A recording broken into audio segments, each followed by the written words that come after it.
Hey, what's happening out there, YouTube family? This is Robert L. Jones Jr. coming at you again with some more Tribal Judah poetry. All right. The first poem of the evening is entitled, "A Change is Gonna Come." Them mocking perpetrators of chance and circumstantial tragedy would be wickedly discouraging my hope deferred and sickened heart with some gentle, peace-disturbing palpitations of endangering uncertainty, stress, and upsetting oppression. But a change is going to come. Them teasing minstrels of promising fate, delaying mischief, would be sadistically showing off their rude and encore wretched performances of sweet destiny detouring pantomime that be messing with my ambitiously dynamic paradigm to righteously shine within my patiently redeemed time of striving hardcore for what is mine and only mine. But a change is gonna come.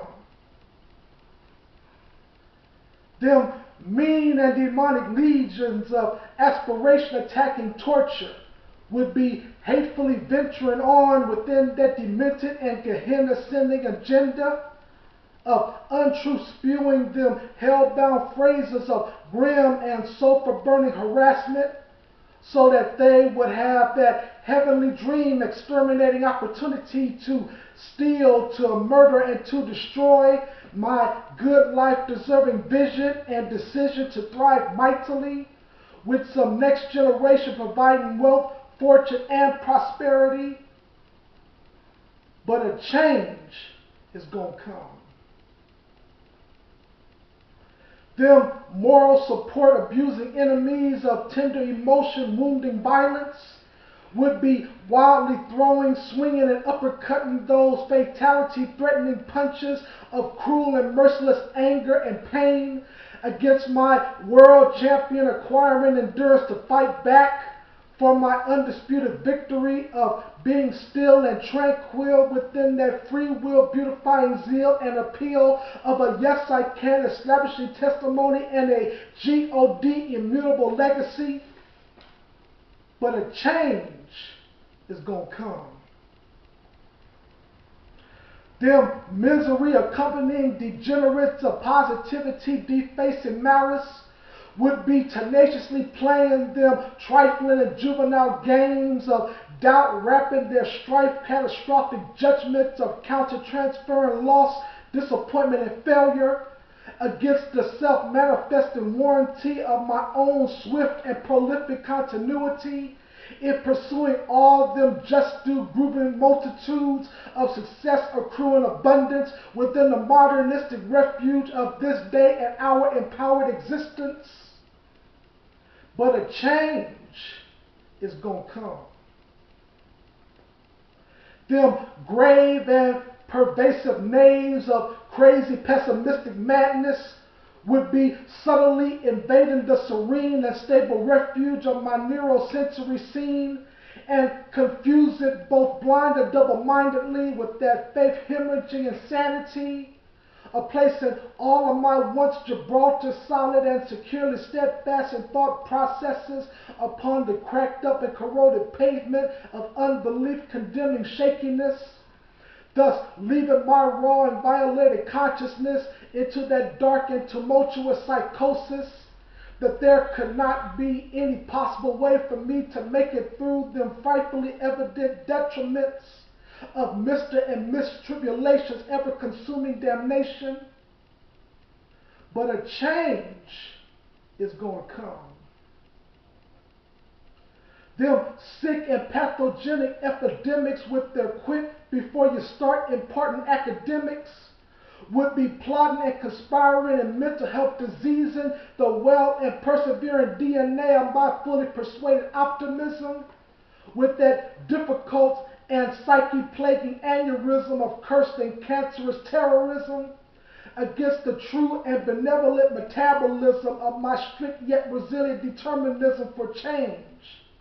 And they be making and laying that crass and unjoyful noise of getting me to just trip, slip, and slide inside the depression beckoning last ride of a planned and premeditated suicide that would incurably land my gone and undearly departed carcass within the hot and unquenchable endlessness of lake of fiery apocalypse. But a change is going to come.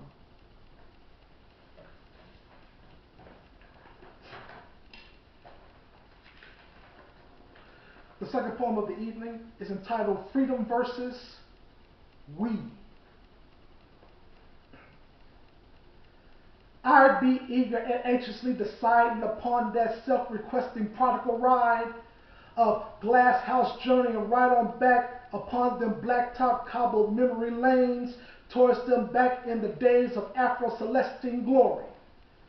When I used to alabaster emanate the bouquet like an essence of my brother from the mother fragrance so omnipotently that the precious and revolutionary balminess of my God and man empowering incense would definitely be on that sweetly aerodynamic roll in rising and encompassing the high and negritude cipher of a midnight sky.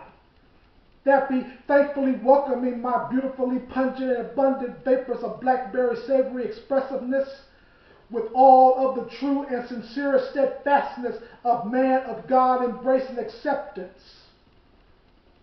And I would free and openly be that aromatically regal entity to offer on up an all-natural scent of my Neo-African majestic ointment as a living sacrifice of rare and costly omniscience, wherewith the saffron shining mist of halo beatifying wisdom and kingliness be greatly illuminated beyond this sandy brown hair of woolen texture and savoir-faire, and become a universally shared heirloom of consciousness crowning ubiquity for all of those within our Soulville communal cities and countries who may have little to no familiar connection or recollection with that God in us resurrected awareness of we being desert, earth, and epitomes, patterned and enamored after the great and almighty deity in heavenly radiating glow and immanency.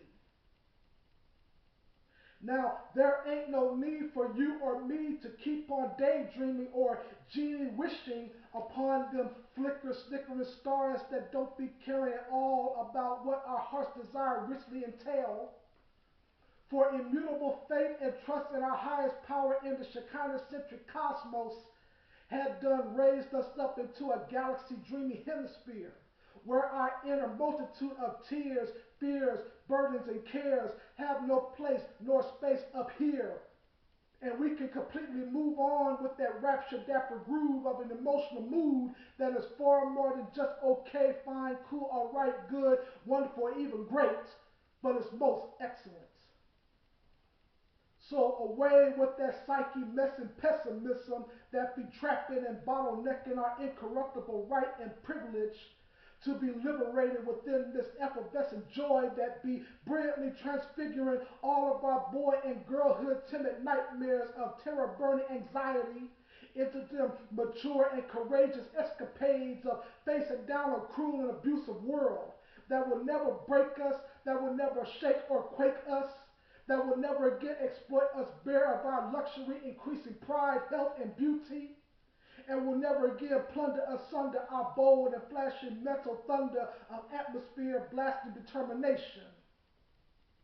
For condemning them hope-deferring demons and judging into perdition those wicked apparitions from Abaddon's fiery abyss that were just plotting upon that brimstone cooking agenda to perpetrate the murder, death, killing fate of 187ing our stubborn and hard-headed resiliency for their surviving and thriving longevity in living, in being, in becoming, in liking, in loving, in birthing, in creating, in sharing, in helping, in believing, in changing, in progressing, in succeeding, in conquering, in overcoming, in winning, in transcending, and in ascending without fail. But they have absolutely no authority over us. No, sir, no, ma'am, no way and no how. They do not possess that iniquitous know-how of making us bow or kowtow in that bone-chilling tribulation of racial intimidations, pride-breaking humiliation. Because that momentous occasion has finally come for us to wealthily experience the paid and fully satisfying recompense of we, eager and anxiously deciding upon that self-requesting prodigal ride of glass house journeying right on back upon them blacktop cobbled memory lanes and taking back them back in the days of Afro-Celestine glory. Thank you so much for listening to these two pieces of the evening. I hope you like what you heard. Please like, subscribe, comment, and share these videos. I'll be coming back at you with some more Tribal Judah poetry. In the meantime, I bid you shalom.